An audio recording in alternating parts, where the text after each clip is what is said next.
Hi everybody, welcome. Today we're at the Discovery Gardens and we're here with Maria again to go over bees. And we're going to be meeting with Giles in a little bit and talk about how important bees are as pollinators.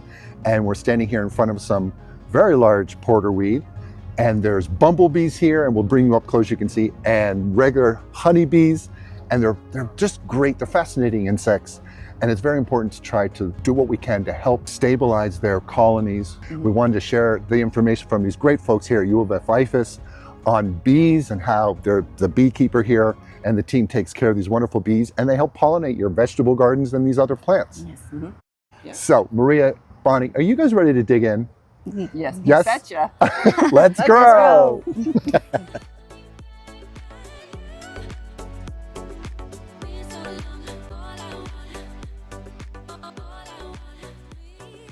Our video today is going to be in two parts. The first part, we're going to be talking about bees and beekeeping and how important bees are to our environment.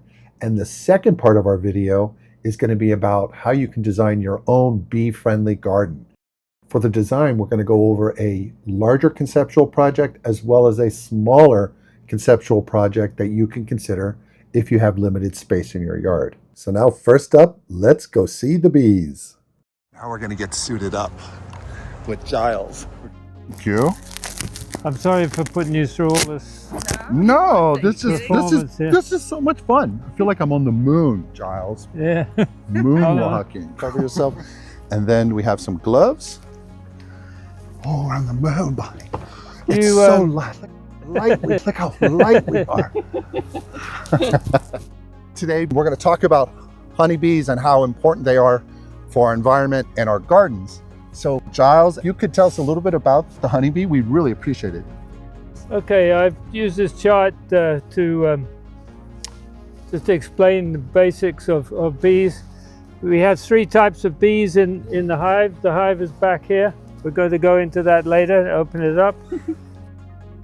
We have the queen bee, who's bigger than all the others. And then we have the worker bee. They're the vast majority of the bees in there. And the drone, which is the male.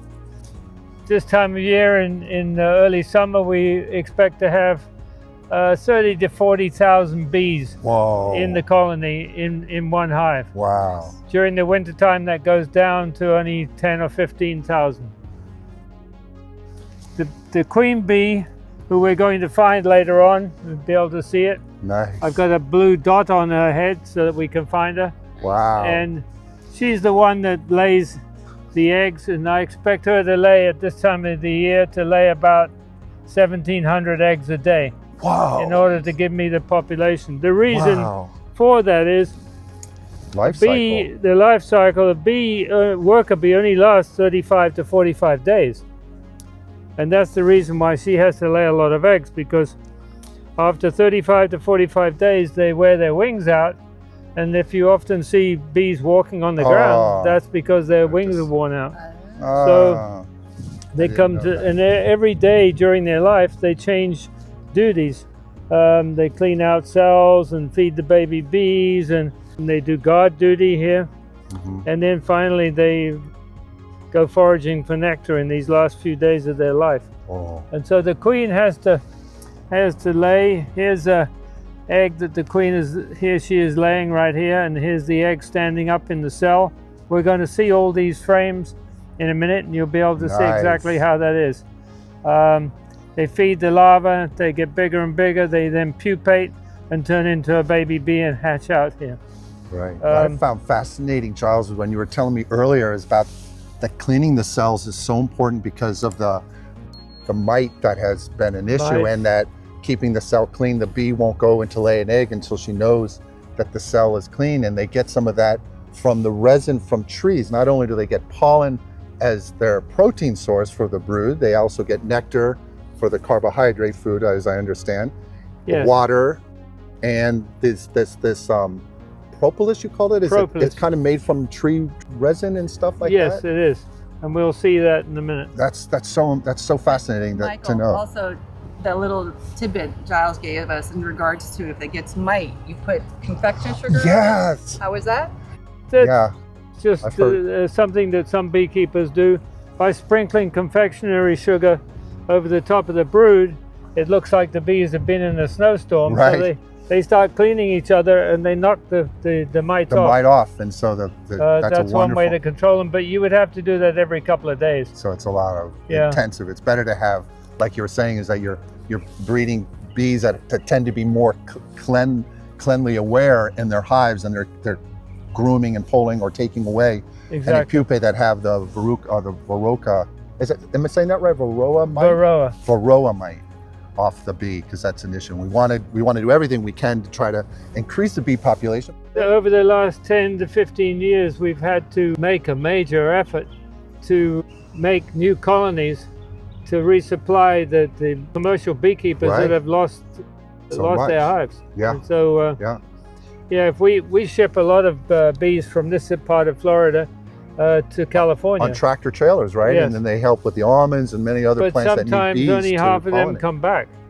We lose a The lot stress. of them. They get sprayed over there. Yeah, which is Um, bad. That's a problem for And bees. so we have people in this area here that all they do is just make new colonies in order to supply the Fantastic. commercial Oh, that's great. beekeepers.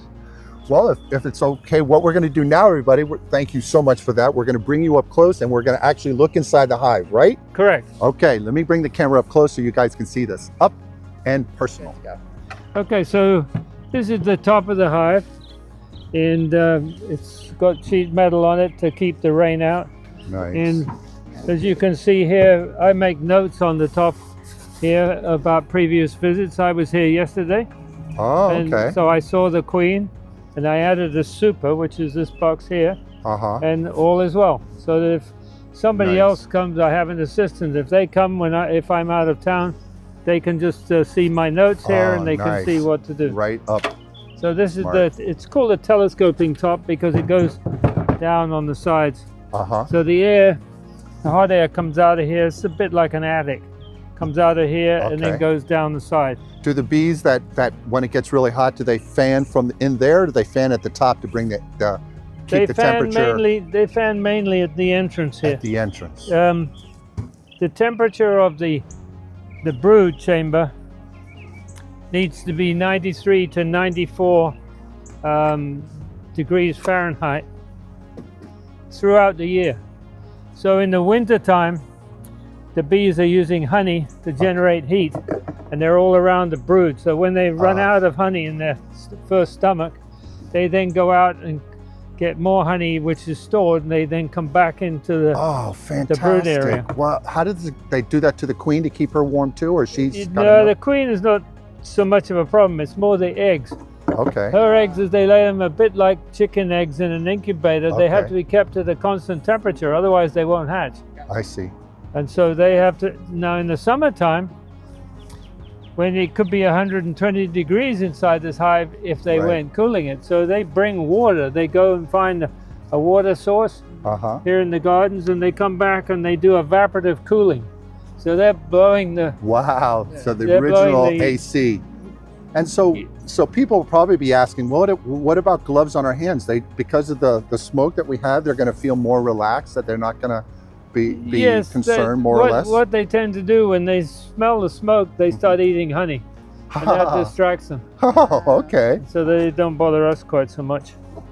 This is the top cover, inner cover, Wow.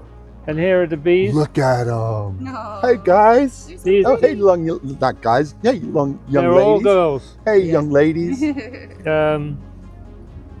So that's the inner cover. These are beetle traps. We have another problem Oh, boy. where we have these beetles that came from Africa, Uh-huh. and they come in the hive and they will completely Okay. slime it and destroy it if we don't catch them. So what we do is we do this to the trap to see if we can kill some underneath, and then we lift that up, and we usually check to make sure we have oil Wow. in here. So they run to get away from the bees. They run through these little slots here, Whoa. and they drown in the oil. There's one Wow, there. so smart. What There's a one great right there. invention. And so we're going to put that down there. And there's one more, and we're going to do this first. We don't have a big beetle problem here because we have this ground cover on the ground, and that erosion prevents them control from mat. going in to complete their life cycle. My good friend Karen Chaney, landscape architect, she did this. I was mentioning to Giles earlier that she did this in Virginia, and she was told about the runways as they go in and out of the hive. And Karen says, "Oh, it's like they have their own BPS." I thought that was so funny. Hi, Karen. This yellow box on the top is called a honey super, and so the next two down, they're both white. This is a deep brood chamber, and this is a medium brood chamber. That's where the queen lays the eggs, and then this is the base of the hive down here, and the entrance right there in the middle. So when the bees bring in nectar and pollen, they will bring it all the way to the top here. They come all through. If they've got pollen, they will put it down to feed the baby bees down below. But I'm going to show you a frame here now. So they're smelling the smoke already because they seem to be going really slow. Is this their normal? Yeah, they're docile. Wow. Just trying to find a frame that's got some honey in it. There we go. So I can tell by the weight of this frame. Wow. You can see here, I don't know if you can see that in the sun, glistening right here. This is all nectar. Yes. Wow. And we call it nectar because it's not been cured. Wow. It's When it's glistening. been cured and the moisture content has come down to under 15%, it then becomes honey. But at this point, it could have a higher moisture. And so they regurgitate it as they get kept. Yes, they carry it from the plants in their first stomach. They regurgitate it into these cells here. And all these cells are pretty much full. Wow. And when they've fanned over it and dried it down to 15% moisture or less, they will then cap it. And we may or may not see some capped honey. This frame is all full of honey. Wow. And it weighs, if you can pick it up there, these shouldn't bother you. Wow. It is heavy. Oh, I don't know if you can see that. Can you see that, Bonnie? The glistening? I definitely can see that from my angle here. Wow. Thank you. I can't believe I was able to do this. That's so nice. So we're going to move quickly down below. Going to take this honey super off. So the queen will probably be at the base, right? You Yes. said in the middle. It could be in either. I forget where I saw her yesterday. This is my hive tool, and this is what I use to pry the hive apart. The hive is all stuck together with this black material here, which is called propolis. Oh, this is what we're talking about. So this is so it. this And is propolis right here that's dried out. And it's their kind of like bee glue, right? Yes. Protective and helps sterilize, right? Yes, it's got bactericide in it. And in the winter time, if there are any little holes, they block up the holes with the same propolis to stop the draft. Wow. So this is the honey super. We're gonna put it over here. Wow. Now this piece of equipment here is called a queen excluder. Oh, I see. She's So the too big to queen- get through. The queen cannot get through here, but the worker bees can. They're small. Wow. Trying to be a little Yeah, it's like segregation. demorphic, you know, just giving a little issue with her body here. Well, Body positive. Yeah. But that, it's a that does become a problem if they want to swarm. yeah, The right. first thing the workers do is they chase the queen around the hive to get her in shape. Really? So she can fly, because she only flies Oh. once in her life, really, is to go and get mated. And the second time would be to swarm. Giles, is swarming to get a bigger hive, or is it sometimes a threat from another, like say there's some wasps or hornets that want to attack and eat the bees? We consider predators? this colony as a super organism, and Wow, in it's order for the fascinating. bees to progenerate, Hi guys. they split, and about 80% of the bees take off, and that forms a new colony. And they take the special. They take the old food queen to with make. them. Oh, they take the old queen with her, and then Yes, they'll and they lay. all fill their stomachs before they leave, so that Okay. they have honey that they can make wax out of. Okay. It takes 8 pounds of honey to make 1 pound of wax. Wow. And the queen can't lay unless she's got comb to lay in, Okay. and the cell. So they have to make comb very quickly. And the cells are fascinating, you all, because they're hexagon. Nature creates these patterns, these geometric patterns. Fascinating. Get one out and we can see. Let's start here. Wow, that's filled with bees. So these are worker bees. In fact, on the outside of the brood box here, they're going to be, Hexagon. yeah, we can count them now. 1, 2, 3, 4, 5, 6. So Yeah, hexagon. yeah. And they're already starting to put nectar in here because it's on the outside.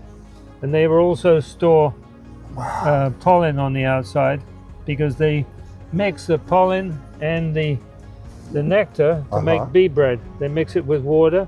And so the honey is carbohydrate and the pollen is protein. The protein, right. And that's what they use to feed the baby bees.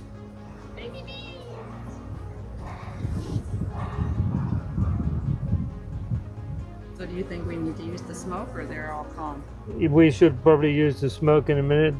They're chattering, but they're not getting crazy. Not upset yet.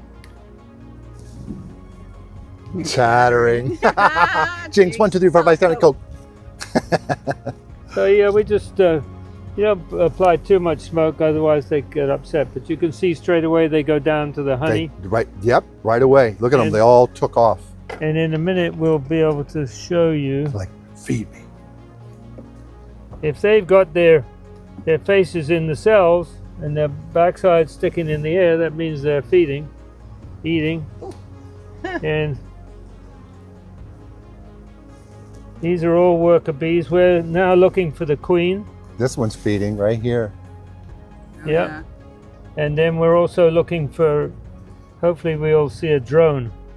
Which Drones is are the big, right? They have big eyes, big, I fat, understand, and right? hairy. Yeah. Yes. Big, fat, and hairy. They spend most of their life watching football and Lazy. eating. Lazy men. How many drones per hive? Are there a lot of drones? Can be 200 or 300. Okay. And at certain times we do need those to fertilize a new virgin queen. There's capped. Oh yeah. So there it this is. this is capped brood here, and if we can see somehow get the larva is down in these cells here. Right. So she's come along and laid an egg. It's hatched out, This turned one's into a digging baby. in there for some honey. Look at that one right there. She's digging. Yeah, there you go. She's eating. digging. She's like, feed me. And we're looking for the queen. The queen has a You said a blue dot on her? blue dot, and she could be anywhere up here or down Oh below. yeah, she could be in a million places. Yeah, so we have a bit of Keep looking. searching.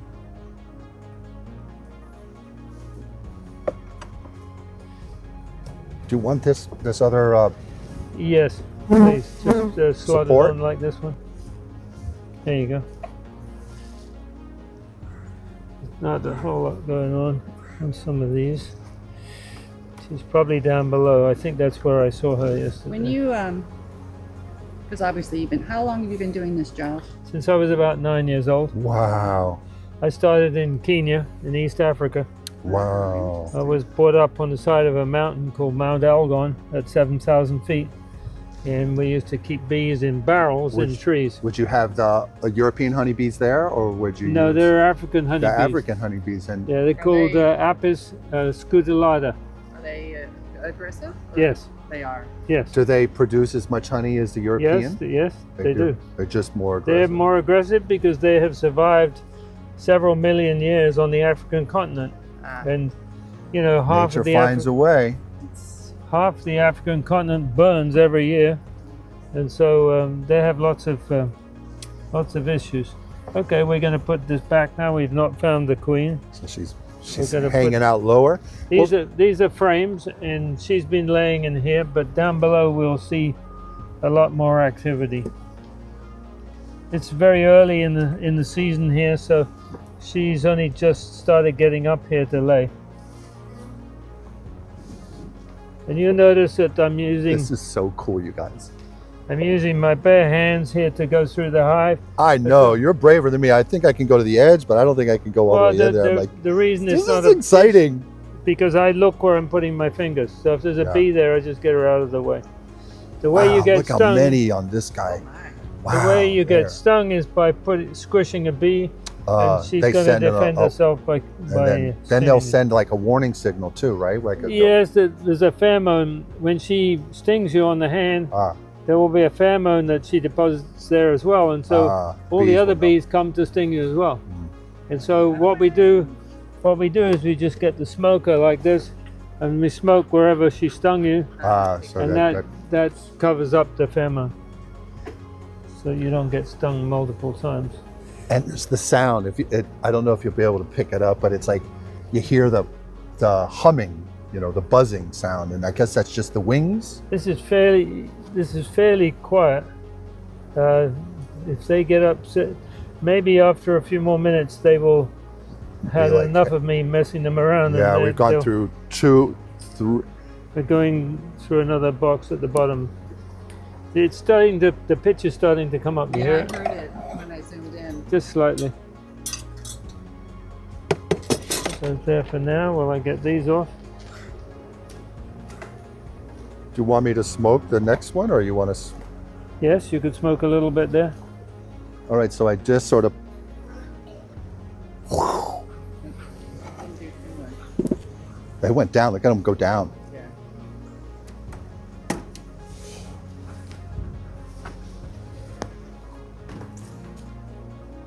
So cool. Thank you so much for doing this with us. This is fascinating. People, you've got to reach out to the agricultural agency and see if they have an apiarist or a beekeeper available to educate you and your family about bees and how important they are. Wonderful pollinator. Fantastic pollinator. All Bees, your garden. butterflies, moths. Ooh, Whoa, there's a mambo full nest here. group. Ooh. Whoa. Usually on the outside of the brood box we're going to see nectar and pollen, which the workers have brought in to feed the larvae. And they store it on the outside, and then the queen will be laying in the center part here. And I'm looking for the queen, which she's not likely to be here. See all this yellow? That's all pollen. Okay. And in this stuff There's that's glistening here, that's the nectar. So Nectar they'll and take nectar and pollen, mix it together Okay. with water, and then make the bee bread. And then if they need a new queen, they will make royal jelly. Royal jelly. That's true. It's called royal jelly, but that's how what it's is called. what is royal jelly? How does that There's a change the makeup of the future Well, bee to become the queen bee? there is some ingredients that they extract from the glands on the back of their head. They mix that with the pollen and the nectar. Is that a drone there? thought Oh, I we just saw a went big down one. like this big one there. He looks bigger. I thought Oh, I is saw that a big one female? on the other side. Yeah. The drones are big and square. Where? I don't see one here just yet. These are emergency supersedure cells here, this little cell here. How it So pops out. That means if the queen breaks a leg or there's some issue with the queen, they will immediately put an egg in there and convert that into a Oh wow. queen cell. Wow. A queen cell is different. It's like a big peanut. It's about an inch Oh and a wow. half long. Big. And it's always vertical. These are emergency supersedure cells here, this little cell here. How it So pops out. That means if the queen breaks a leg or there's some issue with the queen, they will immediately put an egg in there and convert that into Oh wow. a queen cell. Oh, Queen. interesting. So it's not like So these. be visible to see easily. I'm Like still that. looking for a drone and for the queen. The queen's So there's a not- bunch of them on top of each other right there. Oh, it's See just this? maybe they're just. see the larva here? Oh yeah. Where's the larva? The whitish, Right there, yes. little white ones, little. Yes. They fill up the whole. Those larvae hexagon. could be 7 or 8 days old. Mm. And I'm going to put this one here. The queen is most likely to be in the middle. Do you want me to do any more smoke, or is this No, we're good we're good? at the moment.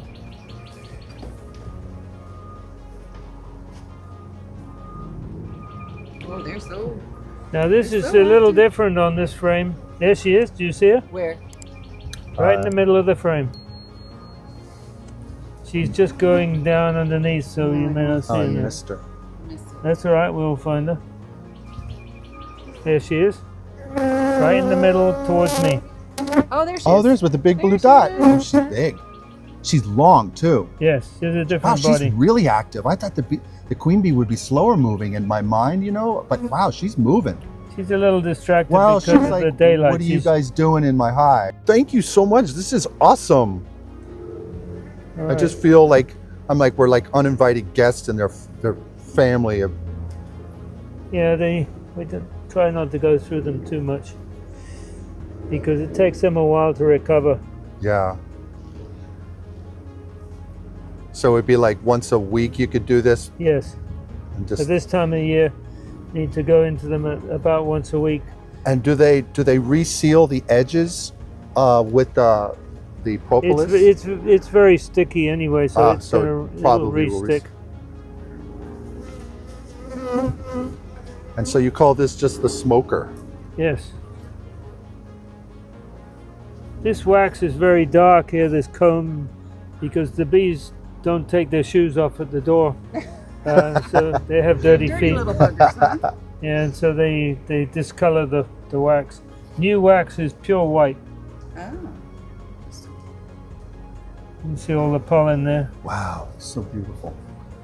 I'm trying to still see a drone. I don't see one. Drones, she's a mated queen. She's already working, so we really don't need the drones. Mm-hmm. Yeah. And then in the fall, they actually kick them out. He kicked them out of the front of the hive, and they usually starve to death right in front of the hive Oh, because they don't want to. They insist on being fed. uh-huh. Oh, yeah, they're lazy. Okay, now they're getting a little wound They're up. a little active. So Yeah. try to help them with going Yeah, back you in. could smoke them a little bit. Oh, the wind is kind of catching it. Oh, they're really making a sound inside though. Yeah. They're like, time for you guys to go. Okay. No. Okay, and then the queen excluder.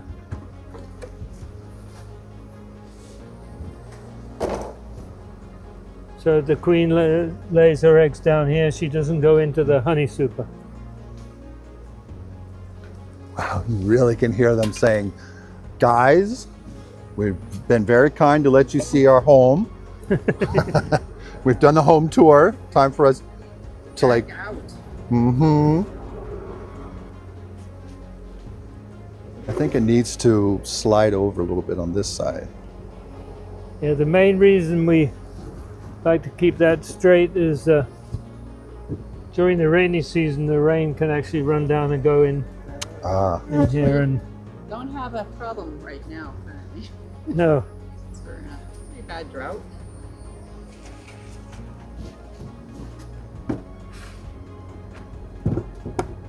So for I have a question on for water for the bees. Will they just find a source like in your beautiful gardens over here? dripping tap or a fountain or Uh-huh.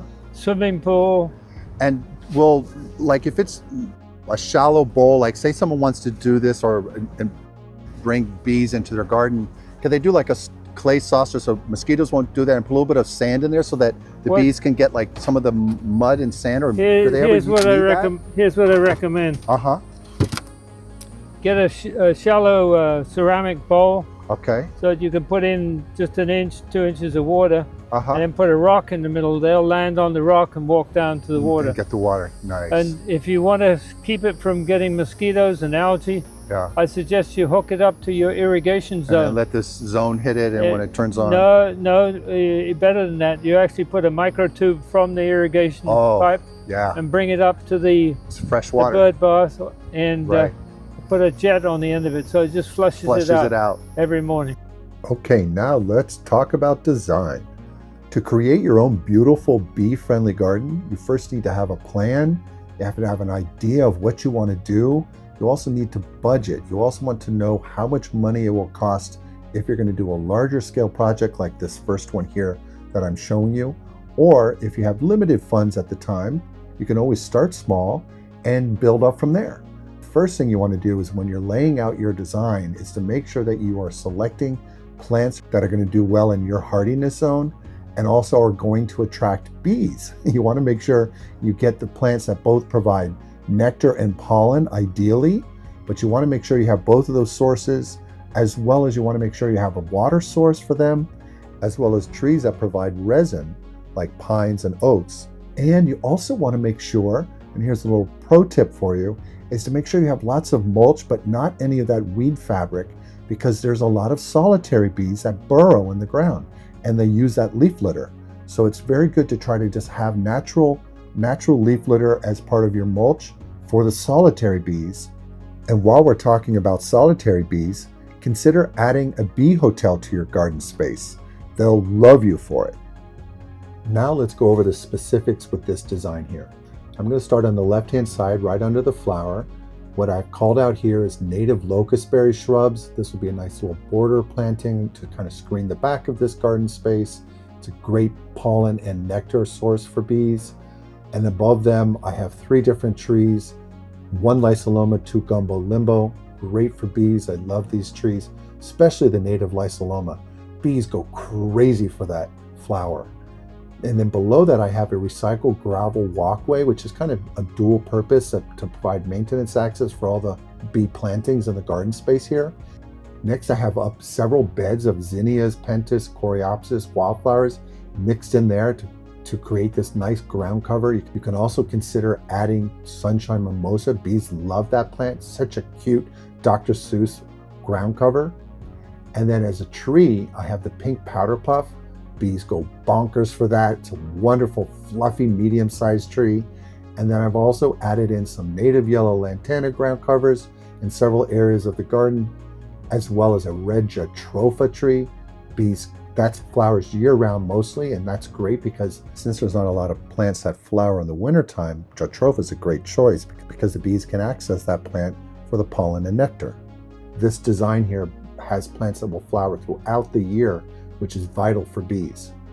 And then I also have on the pergola here of this home is a purple passion vine, which is great for both bees and butterflies.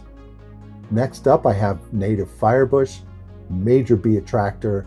That forms a great big bushy hedge, or you can grow it as a multi-stem tree.